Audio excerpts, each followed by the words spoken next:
제가 목사라는 이유로 사실 우리 성도들 앞에 부부에 대한 얘기를 할 자격은 없죠.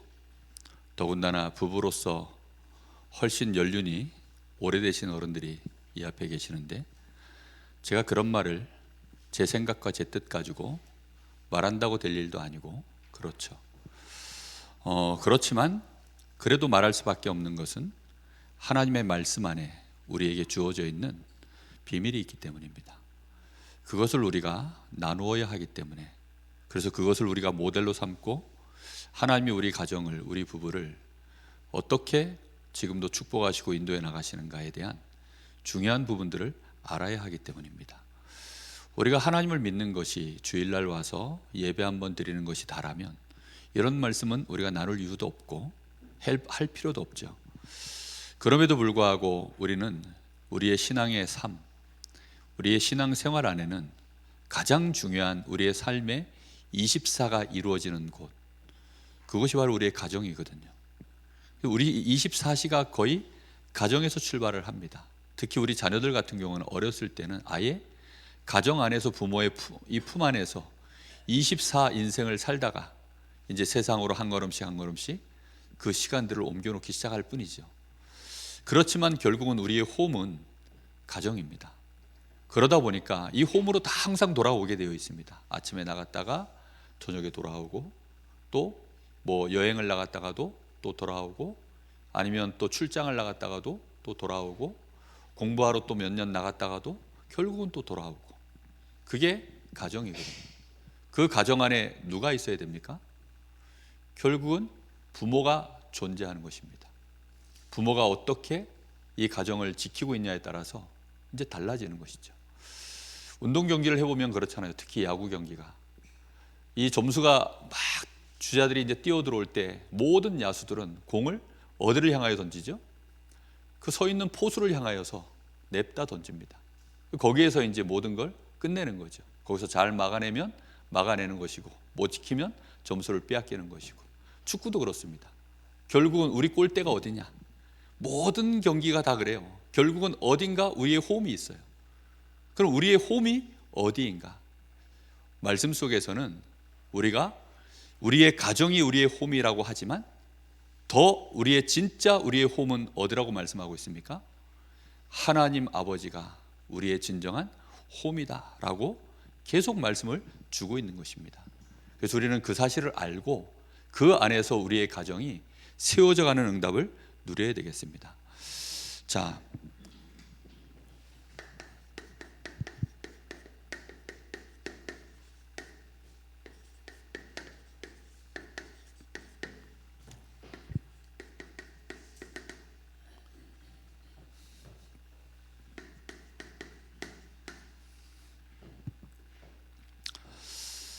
먼저 우리가 좀 봐야 되는 것은,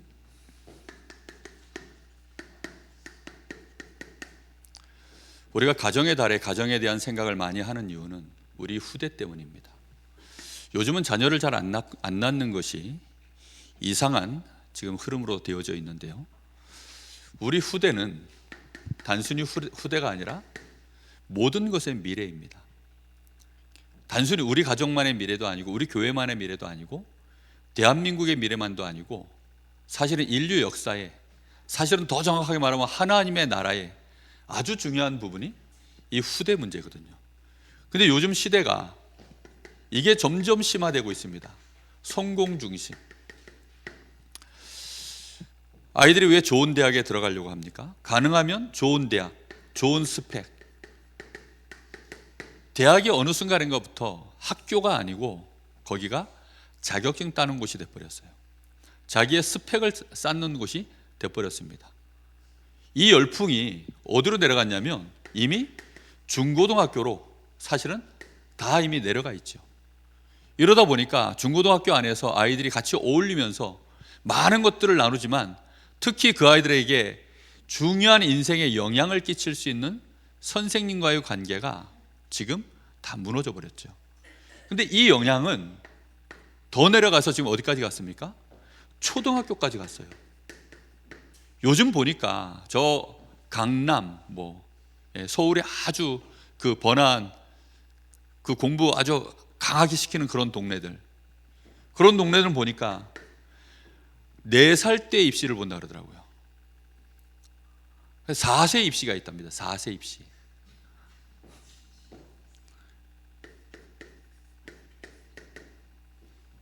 이런 시대로 지금 점점 내려가요.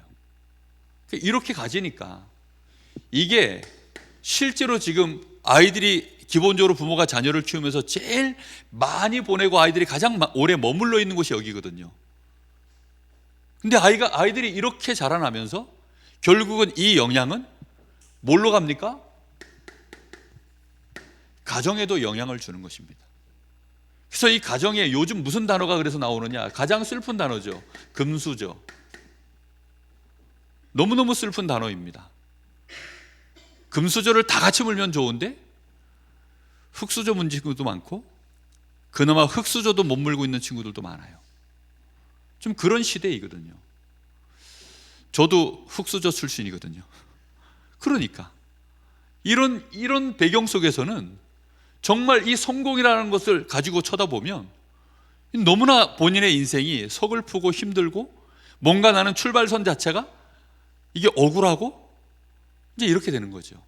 반대로 또 성공 중심으로 계산을 하니까 내가 금수저인 것이 권리가 되고 권세가 되고 그것이 마치 나의 인격이 되고 실력인 것처럼 그런 흐름으로만 자꾸 가지는 것입니다. 그러면서 우리는 결국은 뭘 놓쳐버리죠? 놓쳐버리는 것이 기독교 가정 안에서도 놓치는 게 뭐냐면 하나님의 이 언약 안에서 이 사람에게 와 있는 믿음, 소망, 사랑, 이걸 한마디로 뭐라고 얘기하느냐? 영성과 인성이라고 합니다. 이 사람이 실제 그 사람의 영성, 하나님과의 관계, 그 안에서 진행되어지는 사람과의 관계, 그게 사람이 어떠냐를 안 봐요. 이 사람이 지금 어떤 사람이냐, 어떤 인품이냐, 어떤 인격을 가졌냐, 그걸 안 보고 뭘 보죠? 일단 타고 오는 차가 뭐 벤틀리 이런 거면 뭐 할렐루야죠. 벤틀리 혹시 아세요? 저도 벤틀리는 본 적이 없어요. 근데 벤틀리가 그렇게 비싸대요. 아주 고급 외제차인데 정말 비싸답니다. 그러니까 그런 거 타고 오면 일단 사람이 빛나 보이는 거죠. 왜요? 사람이 안 빛나는데 빛나 보여요. 노래라도 좀 잘하잖아요. 그러면 빛나 보입니다. 그런 사람을 스타라고 하거든요. 그러니까 사람을 안 봐요. 그 사람이 가진 걸 보는 거죠. 사람을 안 봐요. 그냥 그 사람이 가진 것만 보는 거예요. 뭘 가졌냐? 얘가 뭘 내놓을 수 있는데. 저희 어렸을 때 한동안 막 그 결혼하면 그 열쇠 3개, 아파트 열쇠, 그 다음에 뭐 자동차 열쇠, 또 하나는 뭐였더라? 하여튼 막 열쇠 3개를 가져와야 된다 막. 뭐 그런 의사한테 시집 가려고 그러면 그래야 된다. 안 가고 말지. 근데요, 그런 시대요. 지금 그 열풍이 이제 어느덧 가정 안에도 너무 강력하게 지금 불고 있는 거예요. 왜죠? 이 세대에서 자라나서 지금 가정을 이룬 세대들이 많다 보니까. 그러다 보니 아이들의 인품, 인성 거기에 신경 안 씁니다. 신경을 쓰긴 쓰지만 그거 잘 안 봐요. 주로 어디에 있죠? 아이가 영어라도 한마디 잘하면 그게 4세 입시거든요. 4세 때 애들이 영어를 유창하게 해내면 막 다른 부모들이요 미치는 거예요. 우리 애는 아직 한글도 잘 모르는데 영어를 유창하게 하니까 뭐 그런 시대로 가는 겁니다. 근데 뇌과학자들은요 애들한테 엄청나게 손해를 합니다. 혹시 애가 영어 잘하거든 혹시 우리 아이한테 손해가 아닐까 여러분 자세히 한번 살펴보십시오. 아니 일부러 시키지 않았는데 저절로 잘 되는 거야. 할렐루야죠. 근데 막 이런 열풍 속에서 부모가 막 집어넣는데 애가 그 나이 때는 받아야 될 게 따로 있거든요. 4세 때 배워야 될 게 따로 있고 5세 때 배워야 될 게 따로 있고 7세, 10세 뭐 이게 나이대별로 배워야 될 게 다 따로 있습니다. 근데 그렇게 못 배우는 거죠. 오직 좋은 대학을 갈 수 있는 것만 어려서부터 갈고 닦아서 아이들을 키우니까. 그러니 가정이 어느 날 이루어졌는데 서로 스펙을 보고 결혼하는 거죠. 너 연봉 얼마야? 나 얼마야? 그리고 둘이 합치면 어디에다가 우리가 정말 뷰 좋은 곳에 집 하나는 얻을 수 있겠네. 우리가 어느 때쯤이면 차 한 대 좀 괜찮은 거 하겠네. 조금 우리가 그래도 좀 힘 좀 쓰겠네, 뭐 어떤 그런 계산들을 자꾸 하는 거죠. 그런데 이 눈이 점점 높아지다 보니까 이 정도 가지고는 애 키우기 어려워, 안 되겠다, 애는 하나만 낳자, 아니 몇 년 뒤에 낳자, 뭐 그런 식으로 자꾸 이제 가정들이 흘러가는 시대가 돼버렸습니다.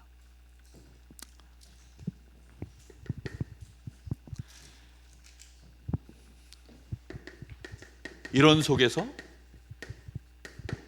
부부 관계가 맺어져 있고, 자녀가 태어나면 이제 이 자녀와의 관계가 맺어져 있는 시대가 되어버렸습니다. 우리는 그래서 가장 중요하게 봐야 되는 부분이, 우리는 하나님의 자녀로서 하나님이 우리에게 복음 안에서 주신 이 축복, 이것이 얼마만큼 우리에게 실제적으로 그리스도가 나에게 답이 되고 그리스도가 나에게 실제 평안이 되는가, 여기에 따라서 모든 것이 바뀌는 것입니다. 부부싸움 합니까 안 합니까? 하지요. 자녀를 혼냅니까 안 냅니까? 내지요. 그런데 화가 나서 분풀이를 해버리면 관계가 복음이 아니잖아요. 분풀이를 하는 것이 아니라 옳고 그름 우리가 서로 따지다가도 마지막에는 뭐 해야 될까요? 아름답게 끝내야죠. 눈을 서로 쳐다봤을 때 다시 분노가 사라지고, 우리가 의견이 달랐을 뿐이고 사람이 서로 달랐으니, 그래서 잠깐 우리가 말싸움으로 격투를 펼쳤지만 결국은 우리는 또 그리스도 안에서 이해가 되고 용납이 되고 사랑으로 마무리될 수 있어야 사실은 우리가 올바르게 복음을 지금 누리고 있는 것이 되거든요. 근데 이게 쉽지가 않아요. 왜 쉽지가 않죠? 모든 기준이 나에게 있어서 그렇습니다. 제가 오늘 메시지 속에서 오전에 믿는 자, 그 다음에 믿게 된 자, 자, 둘 중에 우리는 뭘까요? 요거 1번, 요거 2번입니다. 믿는 자일까요? 믿게 된 자일까요? 확실합니까? 정말 다들 너무나 감사하네요. 믿음은 수동태입니다. 사실 우리 인생 자체가, 근본 자체가 뭐냐? 수동태입니다. 우리는, 물고기는 능동적으로 살면 물 밖에서 살아요. 그러나 어디서 살죠? 물 속에서 삽니다. 그걸 보고 수동태라 그래요. 그래서 수동태 안에서 능동태예요. 이해됐습니까? 하여튼 이게 하나님 말씀을 알면 복잡한 말들이 자꾸 많아. 서로 안 섞일 말들이 자꾸 섞여가지고 정말 그렇습니다. 우리는 믿게 된 자예요. 이 말은 무슨 뜻이죠? 나는 안 믿으려고 그랬는데 믿어져 버린 거예요. 이해됐죠? 나는 사랑 안 하려고 그랬는데 사랑하게 된 거예요. 나는 미워 안 하려고 그랬는데 미워하게 된 거예요. 이해되십니까? 이해하려고 하는데 도무지 이해가 안 되는 거예요. 저건 도무지 이해가 안 돼야 되는데 이해가 돼버리는 거예요. 그 모든 일들을 누가 하시죠? 하나님이 하십니다. 제가 오늘 새벽에 말씀을 전하고 나서 기도하는데 하나님이 제 마음속에 이 두 단어를 교차시키셨어요. 그러면서 기도하다 보니까 눈물이 나는 거예요.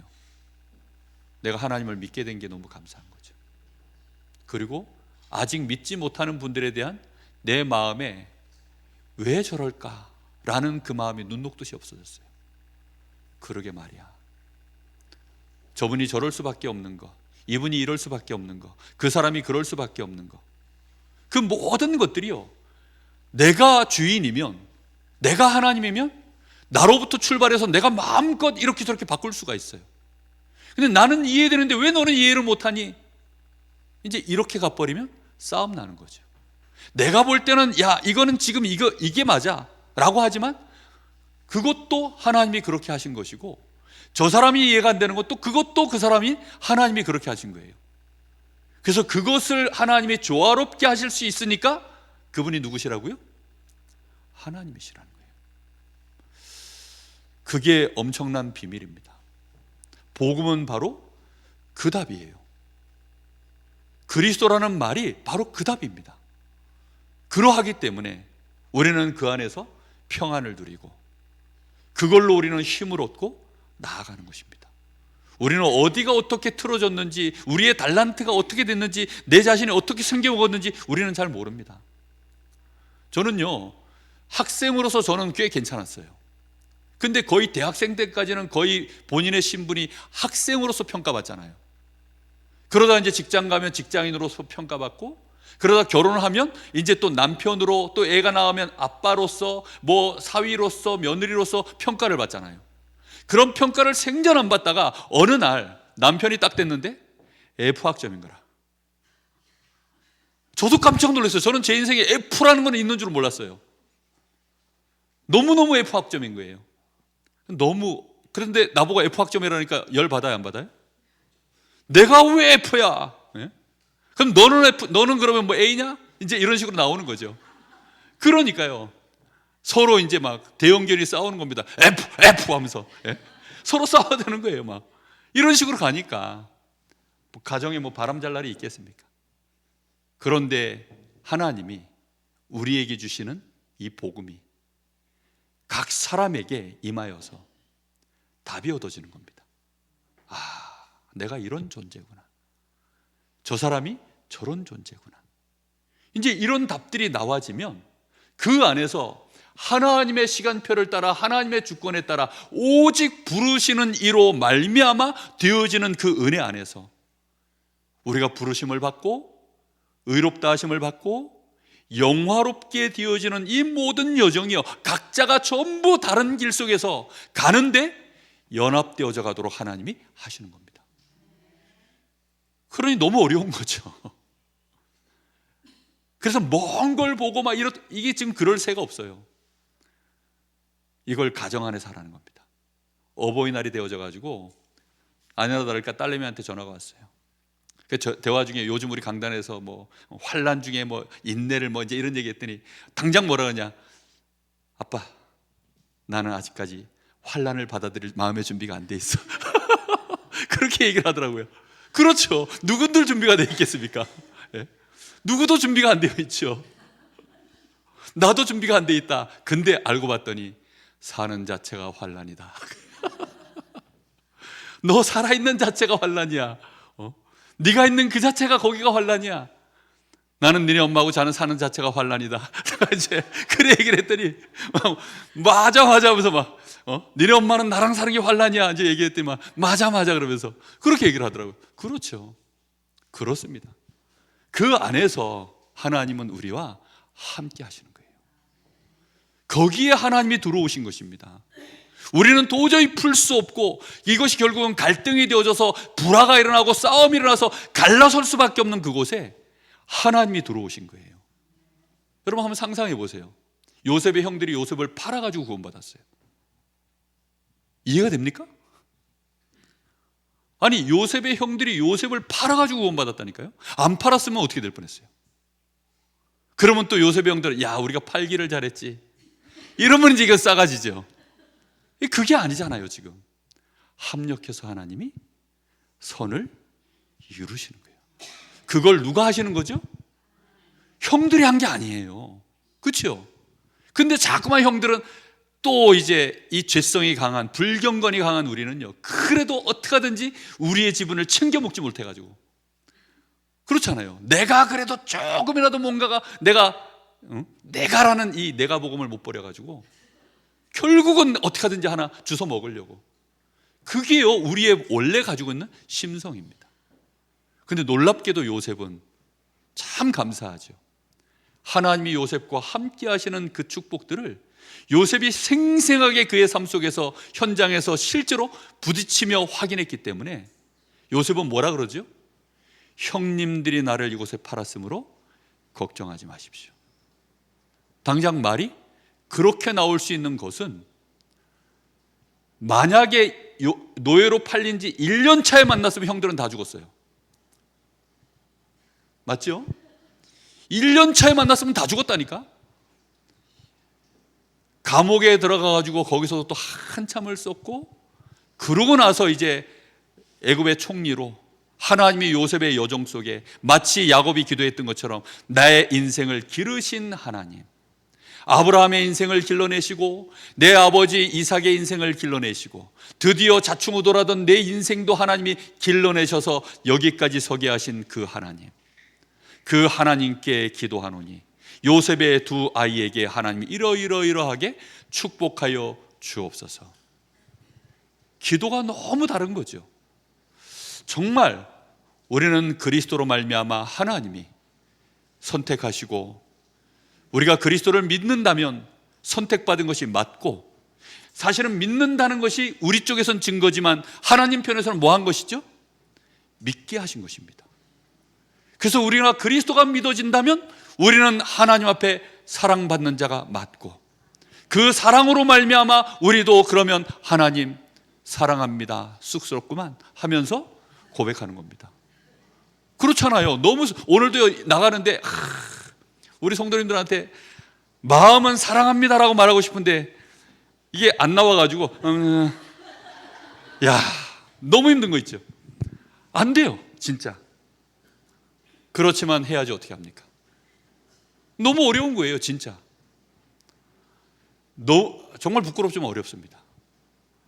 이해가 안 되지만 이해가 되어지도록 우리를 하나님이 영화롭게 하신 줄 믿습니다. 사랑할 수 없지만 사랑할 수 있도록 하나님이 우리를 영화롭게 하신 것입니다. 우리는 그 방향으로 가야 되는 거예요. 방향을 그쪽으로 두고 가는 것입니다. 그래서 우리의 세계관도, 우리는 이 땅의 세계관이 아니라 하나님의 나라, 이 영원한 하나님의 나라를 두고 이 땅의 모든 것들을 바라보는 것이죠. 그리고 우리의 삶은 내가 가정에 있든지 아니면 내가 현장에 서 있든지 누구 앞에 있든지 우리는 증인이 되는 것입니다. 요즘 제 마음속에 하나님이 가장 많이 묵상하게 하는 단어 중에 하나입니다. 영광의 찬송이 되게 하려 하심이라. 하나님의 은혜의 영광의 찬송이요. 이거는 내가 할 수 있는 영역이 아닙니다. 하나님의 은혜의 영광, 이거는요 내가 할 수 있는 영역이 아닌데, 이 영광에 나라는 사람이 찬송되게 만들겠다는 거예요. 그래서 나도 이 영광의 한 부분이 되도록 하나님이 하시겠다는 것입니다. 그러니 얼마나 감사합니까? 정말 이 은혜 속으로 꼭 들어가게 되시기를 예수님의 이름으로 축복합니다. 자, 세상에서는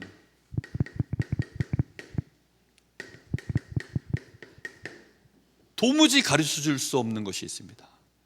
세상에서는 무지하기 때문에 알려줄 수가 없는 부분이 있어요. 답을 줄 수 없는 문제. 왜 사람들은 성공하면 실패하는가? 이상하게 변하는가? 왜 지도자의 자리에 가면 자꾸만 이상하게 변질되는가? 성공이 길어지거나 그 높은 자리에 오래 있으면 왜 이 사람은 결국은 무너지는가? 안 무너지는 예가 없습니다.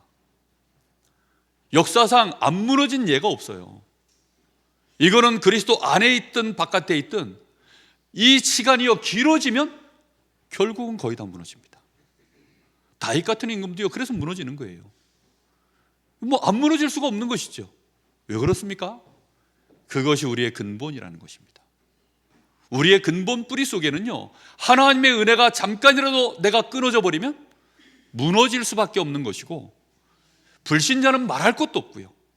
그렇게 되는 것입니다. 오늘 아침에 예배, 이제 11시 예배, 오전에 이제 집에서 한 10시쯤에 나오려고 그러는데, 황 권사님이 이 TV에 이제 텔레비전에 이제 그 뭐 뉴스 이거 보면서 의원 단일화가 안 된다고 막 그러면서 막 얘기하시더라고요. 황 권사님 듣고 싶지 않습니다. 그만 여기서 일러야 돼. 듣고 싶지 않습니다. 그랬더니 분을 못 이기셔가지고 그 후보가 좀 양보 좀 하지 마 하면서 또 막 분을 못 이기셔가지고 막 계속 얘기를 이러다가 뭐 또 누구한테 대권을 뺏긴다 어쩐다 하시면서 막 너무 이제 나라 걱정도 되시고 화가 나시니까 막 이제 얘기하시는 거예요. 그럼에도 불구하고 지금은 그 시간표가 아닌 것 같습니다. 그만하시죠. 그랬더니 하여튼 겨우겨우 멈추시더라고요. 그러니까요, 납득이 안 되죠. 납득이 안 돼. 이거 어떻게 납득이 됩니까? 예? 나라가 망할 것 같은데, 이대로 가면 나라가 망할 것 같은데, 안 그렇습니까? 이대로 가면 우리 집이 망할 것 같은데, 이대로 가면 내 새끼가 망할 것 같은데 어떻게 하면 좋습니까? 이거는요 정말 너무너무 현실적인 얘기거든요. 정말. 그럼 그런 속에서 우리가 어떻게 해야 됩니까? 이 답을 우리는 세상에서는 절대 못 내줍니다. 사회에서 일어나는 문제들, 사회 문제의 가장 기본 단위가, 사회의 가장 기본 단위가 어디죠? 가정이라고 우리는 배웠습니다. 실제 가정입니다. 그럼 이 가정에서 사람들이 가정을 잘 이루어야 되는 것이요, 일단 인생의 가장 큰 미션입니다. 내가 어떤 배우자를 만날 것인가, 이런 것을 쳐다보고 만나면요 백발백중 무너집니다.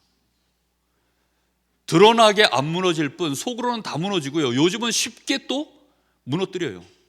그래서 아예 혼인신고도 안 하고 결혼한 집들도요, 그걸 결혼이라고 할 수 있나요? 혼인신고를 안 하고 결혼한 것이? 근데 그렇게 사는 집들도 정말 많습니다. 그럼 당연히 뭐 애는 안 낳죠. 그러다 적당히 살다가 또 그냥 그렇게 그냥 무작정 결혼을 하는, 그러다 보니까 당연히 뭐가 급증합니까? 급증하는 이혼. 이거 막지를 못합니다.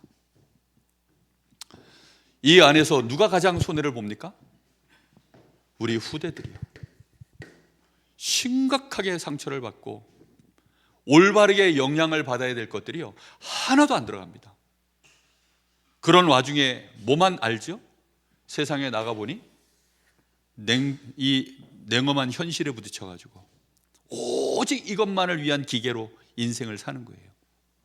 그러다가 어느 날 비슷한 자기를 조금 이해해주는 그런 동병상련을 겪는 사람들을 만나면 그 안에서 또 가정을 이루죠. 이뤘는데 그 상처가 서로를 위로하는 것이 아니라 그 상처를 치유가 안 됐기 때문에 자꾸 건드려져서 또 무너지고. 후대는 완전히 그래서 결핍 속에 자라나는, 지식은 엄청나게 들어갑니다. 문화도 엄청나게 많이 좋은 것들 많습니다. 그러나 진짜 인격체이기 때문에 사람에게서 인격체에게 받아야 되는 교육이 있는 거예요. 핸드폰으로는 안 됩니다. 집에서 아무리 반려견, 반려짐승들을 키워도 그걸로는 안 돼요. 오직 무엇으로만 되느냐? 인격 대 인격으로만. 이거는 채워지는 것들입니다. 그러니 이런 부분들을 세상에서는 알지만 대책이 없습니다. 그리고 그게 얼마만큼 중요한 문제인지 인지가 안 되어 있어요. 결국은 모든 문제는 무슨 문제죠? 사회 문제가 아니라 개인 문제입니다. 이 개인이 지금 어디에 노출되어 있는 겁니까? 창세기 3장 사건 이후에 그 원죄와 이 사단과 이 지옥의 배경 속에 완전히 지금 묶여 있는 상태인 거예요. 그래서 이 개인의 문제가 해결되지 않는 한은 이해는 되지만 해결은 안 돼요. 아무리 내가 이렇게 해야 된다라고 다짐은 해보지만 그 다짐이 효력을 발휘하지 못합니다. 그거 왜 그러냐면 내가 안 되니까요. 결국은 그런 거예요. 그래서 여기에 하나님은 우리에게 답을 주셨습니다. 그 답이 그리스도이신 줄 믿습니다. 개인을 완벽하게 살려내는 길, 흑암에 있는 우리를 빛 가운데로 불러내시는, 미움과 저주와 책망과 질책 속에만 살아가던 우리 인생을 사랑한다. 그럼에도 불구하고 나는 너를 사랑한다. 나는 너 편이다. 네 부모와 네 자식은 너를 버릴지라도 나는 너를 사랑한다. 내가 너와 함께한다. 내가 너와 함께하면 네가 어디로 가든지 내가 너를 지켜내며 내가 어느 곳에 있든지 내가 다시 너를 이 땅으로 인도해내며 내가 너에게 약속한 모든 것을 이루기까지 나는 너를 떠나지 아니하리라. 그게 야곱에게 주셨던 하나님의 약속이었습니다. 그 약속이요 야곱을 지켜낸 거예요. 그래서 어느 날 진짜 인생에 어려움이 왔을 때 그가 야복강에서 하나님 앞에 엎드린 것입니다. 거기에서 네 이름이 무엇이냐? 거기에서 이스라엘이라고 하는 하나님의 그 어마어마한 은혜가 드디어 확인된 것입니다. 비록 환도뼈가 쳐져서 다리는 절고 평생을 절게 됐을지 모르지만 그는요 인생의 개인 문제가 해결되는 순간이었습니다.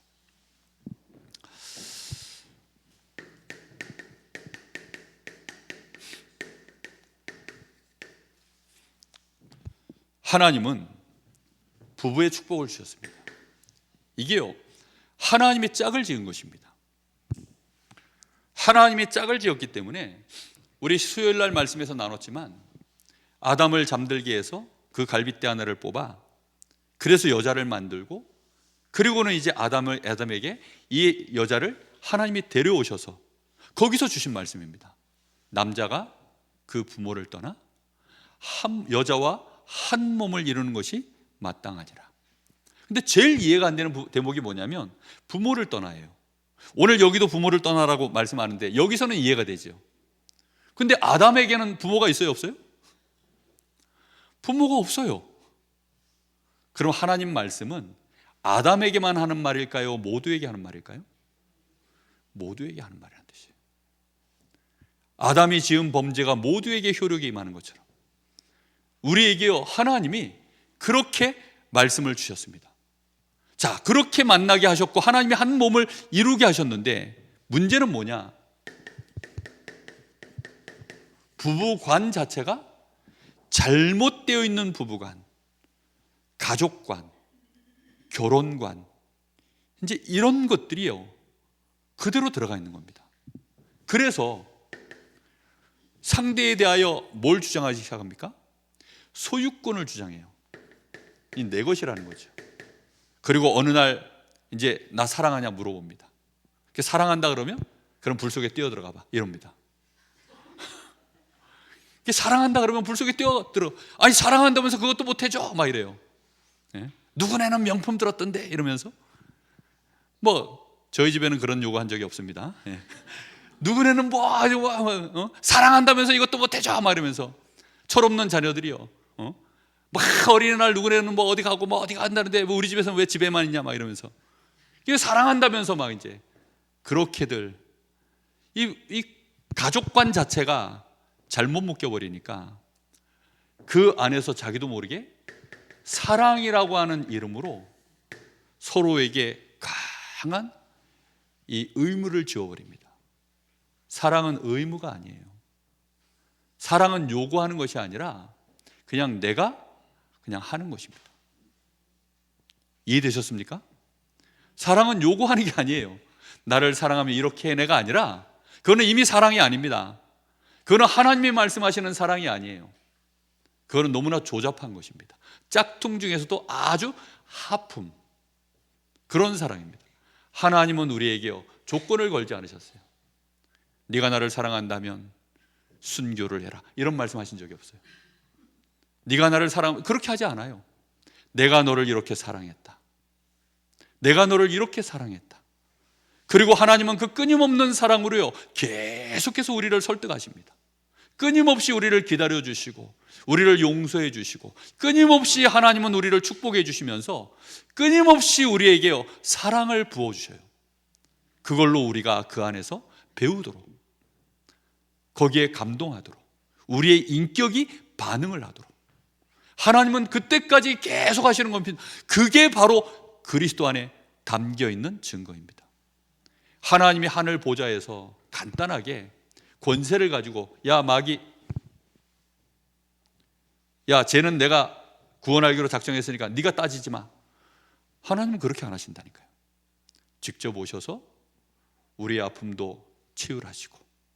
우리의 연약함도 채울하시고, 그리고 실제로 우리 죄 때문에 뺨도 맞으시고, 우리 죄 때문에 욕도 먹으시고, 채찍도 맞으시고, 그걸 다 하셔서 우리에게 하나님이 어떻게 사랑하셨는지를 보여주시고, 그뿐만이 아니라 부활하셔서 그 부활하신 그 축복이 우리의 것 되도록, 성령으로 그리스도와 하나 되어지도록 우리에게 재창조의 역사를 이루신 것이 하나님의 사랑입니다. 그 사랑을 우리가 받았기 때문에 그 사랑 가지고 이제 서로를 쳐다보는 것입니다. 내 것이 아니에요. 더 정확하게 말하면 그냥 한 몸인 것입니다. 이해되셨습니까? 그냥 한 몸인 거예요. 한 몸인데 자기가 자기 몸을 찌르면 정신병이죠. 그건 자해죠.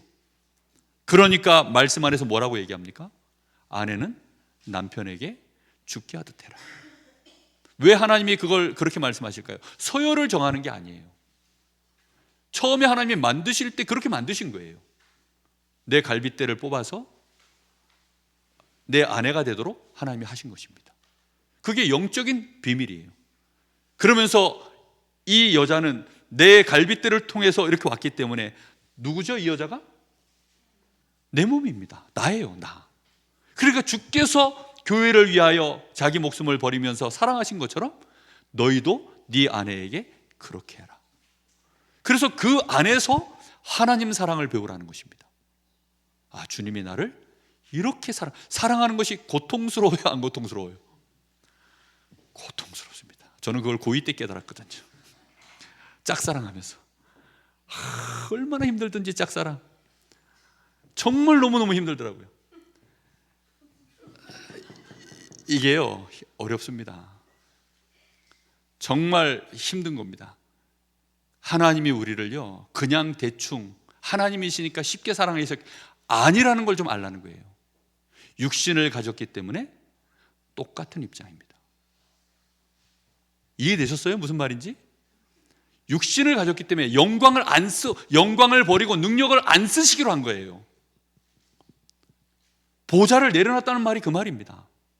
그래서 이 땅에 내려오셔서 우리와 똑같은 연약한 육신을 입고 배고픔을 견뎌야 되고 추위를 견뎌야 되고 영적으로 사단이 공격해 들어오면 그 싸움을 해내셔야 되고 한 영혼을 구원해내려고 하시면 정말로 이 전쟁을 치르는 그 피땀 흘리는 싸움을 해내셔야 되는, 그 모든 우리가 해야 될 노고와 똑같은 수치로 우리 주님도 다 하셔서 그렇게 하는, 그걸 보여주신 것이 성육신인 것입니다. 그래서 우리가요 정말 우리가 부부로 살아간다는 것은요 가장 현장 중에 현장 아닙니까? 그렇잖아요. 그죠? 거기서 해내라는 겁니다. 황 권사님은 그런 의미에서 일찍 돌아가셔가지고 그게 축복인지 뭐 아쉬움인지 모르겠지만 정말 이게 얼마나 중요한 부분인지 모릅니다. 그래서 바울 사도는 뭐라고 얘기했냐? 결혼을 안 하는 것도 괜찮다. 근데 한다면 좀 제대로 하라고 권면하는 내용들이 꽤 많습니다. 오늘도 지금 나오는 내용이 그 얘기예요. 죽게 하듯 사랑해.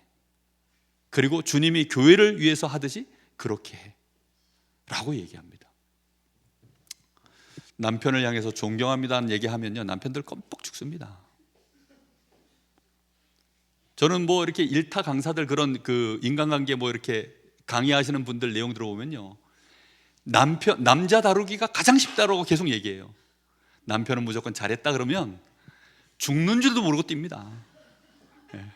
남편은 남자들은요 정말 단순무식해가지고 조금만 와 당신이 최고야, 역시 당신이, 이러면요 그냥 뭐 정말 죽는 줄도 모르고 뛰어요. 근데 그걸 몰라가지고 존경을 안 하고 그럴 줄 알았다 이러면서 그러면 남자들이 힘 다 빠집니다. 힘 다 빠졌는데 거기다 대고 뛰라 그러면 뜁니까? 남자들은 정말 단순해요. 그래서 조금만 사랑해주고 존경해주면요 존경의 눈빛만 좀 보내줘도 됩니다. 그러면 벌써 모든 게 달라져요. 모든 게. 남편들은 할 일이 하나밖에 없습니다. 사랑하는 겁니다. 목숨을 걸고 사랑해 주는 겁니다. 여기 남자들이 좀 하세요. 안타깝게도 남자가 지금 여기 몇 명 없네요. 예. 그러니까 사랑하는 겁니다. 예. 팔 내놔라 그러면 팔 내놓고, 몸 내놔라 그러면 몸 내놓고, 돈 내놔라 그러면 돈 내놓고, 예. 내놓으라 그러면 다 내놔야 됩니다. 내가 못 먹어도, 내가 못 입어도 자식한테 그러지 말고 자기 아내한테 그러라고요. 할렐루야. 그렇게 하셔야 돼요, 진짜. 그러면서 아내는 남편에게 존경하는 겁니다. 진짜 아내한테 무시받을 때 그 느낌은요, 지구상에 내 편이라고는 한 명도 없는 것 같아요. 정말 내 편이 그것처럼 서러운 게 없습니다. 옛날에 그런 서러움 몇 번 받아봤는데 정말 서럽더라고요. 정말 여러분 그렇거든요. 남편들은 아내에게, 아내는 남편에게, 그 안에서 자녀가 채워지는 겁니다. 자녀는 그렇게 채워지는 거예요. 국영수 학원 보내가지고 채워지는 게 아닙니다. 그 안에서요, 뇌가 자라나요. 하나님께 사랑받고 사람에게 사랑받고 그 키가 자라가며 지혜가, 지식이 자라가느니라. 그게 비밀입니다. 비밀.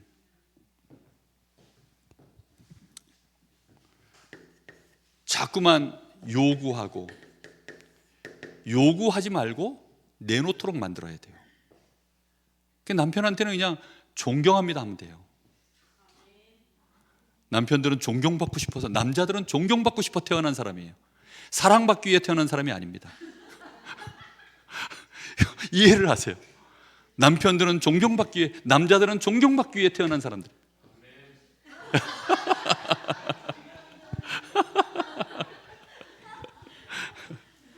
지금 제가 하는 말은요, 다 성경에 근거해서 말하는 겁니다. 예, 어디서 주워 들은 얘기를 하는 게 한마디도 없어요. 지금 말을 지금 이상하게 웃기게 해서 그렇지 다 성경에 근거한 얘기입니다.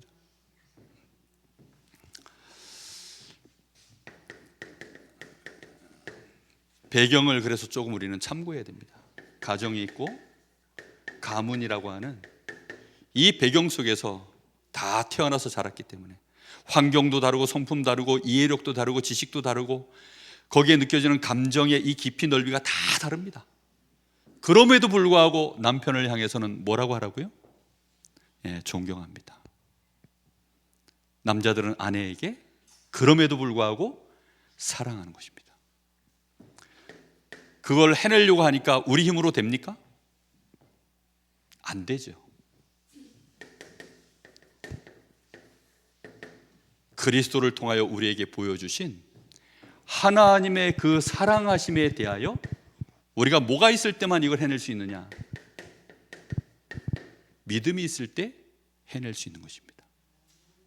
결국은 하나님이 나를 사랑하시니까. 이거는 손해보는 것도 아니고 문제되는 것도 아니고 이거는 되어지는 것이다. 그겁니다.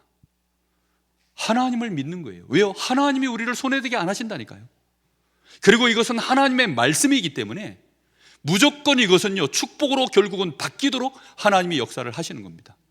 마치 지구가 매일매일 자전하는 것처럼 만류 인력에서 위에 있는 것이 낮은 곳으로 떨어지는 것과 같은 그런 하나님의 법칙이에요. 법칙. 하나님이 그렇게 원리를 정해놓으신 것입니다. 하나님이 정하신 복음 안에서의 인과율이에요. 그래서 우리는 그렇게 해나가면 바뀐다니까요. 도무지 안 되는 것이요, 바뀌기 시작합니다. 그래서 아내는 남편에게 어떻게 하라고요? 아내는 남편에게 마지막 절에 보니까 복종이라는 단어는 너무 센 것 같고 요즘 시대에. 그래서 마지막 절을 저는 인용하기로 했습니다. 33절에 너희도 각각 자기의 아내 사랑하기를 자신같이 하고 아내도 자기 남편을 뭐 하라고요? 존경해라. 남편은 아내를 사랑해라. 이렇게 하는 것입니다. 그래서 아내들은 남편을 사랑하려고 하지 말고 존경하시기 바랍니다. 남편들은 아내에게 존경받으려고 하지 말고 사랑하시기 바랍니다. 이게 말씀에서 주시는 중요한 부부의 축복의 답입니다.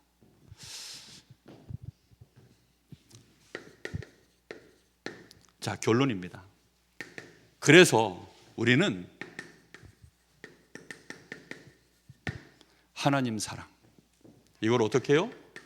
마음을 다하고 뜻을 다하고 목숨을 다하여 사랑할 수 있도록 하나님의 그 사랑과 그 은혜를 우리는 계속 누리는 이 집중과 이 예배의 자리에 우리가 항상 들어가 있어야 돼요. 이걸 확인하셔야 됩니다. 그리고 이 믿음의 근거에 의해서 하나님이 내가 점점 더 사랑할 수밖에 없도록, 보이지 않는 하나님을 어찌 사랑할까요? 그렇죠? 보이지 않는 그 하나님의 사랑을요, 우리는 느낄 수도 없고 만질 수도 없습니다. 그런데 그 사랑을 받아서 뭐 하라는 거죠? 그걸 하나님께로 쏟아내지 말고, 이제 내가 정말로 마음을 다하고 뜻을 목숨을 다하여 하나님이 나를 사랑하셨기 때문에, 이건 하나님이 나에게 이렇게 먼저 하신 겁니다. 그래서 이 사랑을 받은 내가 이제 하나님을 사랑하며 가정에 내 아내와 내 자녀와 내 부모에게 사랑하라는 것입니다. 이거 받아서 해야 돼요.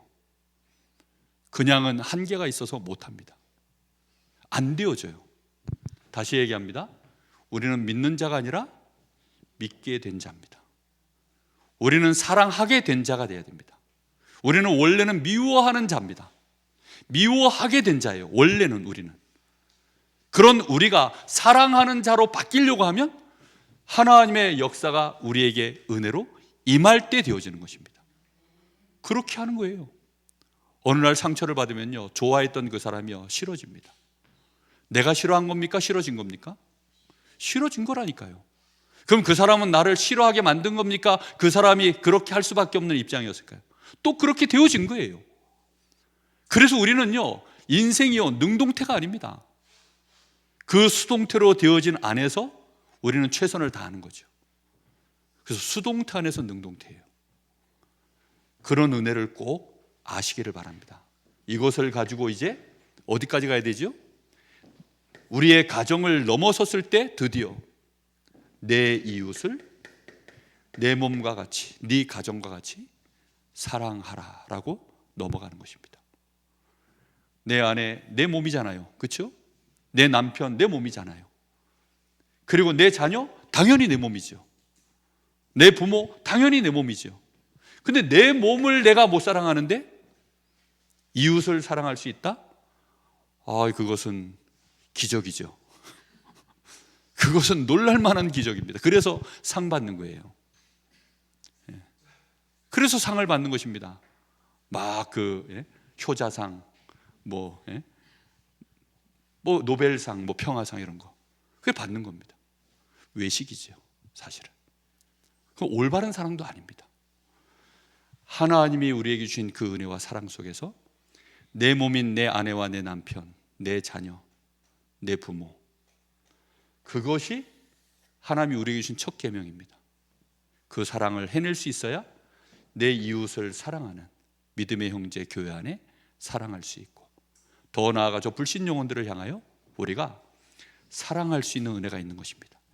그래서 부부의 문제는 곧 부부의 축복으로, 그 부부의 축복은 가문을 살려내고 지역을 살려내고 우리 후대들이 이 사랑 가지고 237 나라 5천 종족 앞에 살리는 자들로 서게 될 줄로 믿습니다.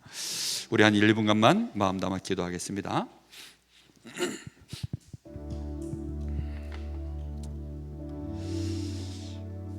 하나님, 오늘부터 내 몸, 내 가족이 내 몸인 것을 알게 하시고 내 몸을 사랑할 수 있도록, 하나님은 하나님의 형상인 우리를 하나님 자신과 같이 사랑하셨습니다. 그 사랑이 그리스도 안에서 우리에게 연합되어져 있고, 우리는 그 사랑으로 인하여 이제 내가 나를 사랑하며 내 가족을 사랑하며 내 이웃을 사랑합니다. 이 축복 가지고 하나님의 영광에 찬송이 되게 하옵소서. 기도합니다. 하나님 은혜를 감사드립니다. 오늘도 하나님, 저희들이 이 놀라운 은혜 안에 있게 하시니 감사를 드립니다. 우리가 서로 애증 관계로 가족 안에서, 가정 안에서 내 아내를, 내 남편을, 내 부모와 내 자녀를 바라보며 우리는 힘들어하고 괴로워하며 사랑할 수 없어서 또 아파하고 눈물을 흘리고, 그럼에도 불구하고 또 사랑할 수 없고 이해해 줄 수 없어서 또 상처받고 상처를 주는 그 고통 속에 우리의 날들이 그대로 지나가지 아니하도록 하나님께서 우리에게 그리스도로 임하시고 우리에게 찾아오셔서 우리의 마음의 상처들을 치유하시고 우리의 근본 문제들을 해결해 주시며 우리가 하나님의 자녀로 하나님의 사랑받는 자로 우리가 그 은혜를 받게 하셔서 우리가 이제는 치유되었고 감사할 수 있는 자가 되게 하신 것 진심으로 찬양합니다. 이제 하나님, 내 몸인 내 아내와 내 남편 사랑하게 하시고 존경하게 하여 주옵시며 내 자녀들에게 이 어마어마한 하나님의 은혜와 사랑을 가지고 귀중한 것들을 채워넣을 수 있는, 우리 자녀들이 세상에 나가서는 절대 배울 수 없는 이 하나님의 놀라운 은혜와 이 사랑을 우리 후대들에게 심어줄 수 있고 영향을 주고 그 인격 속에 들어가게 할 수 있는 하나님, 저희들이 그 가정의 축복을 회복하게 하여 주시옵소서. 하나님, 약속하신 그대로 하나님이 지금도 일하고 계시는 줄로 믿사오니 이 축복 가지고 이 시대의 가장 심각한 문제가 되어지는 무너지는 가정, 하나님 살려내는 모델적인 가정들, 우리 성도들의 가정이 되어질 수 있도록 주님이 축복하여 주시옵소서. 더욱더 주신 이 복음으로 충만케 하옵소서. 주님 감사합니다. 하나님 은혜를 감사합니다.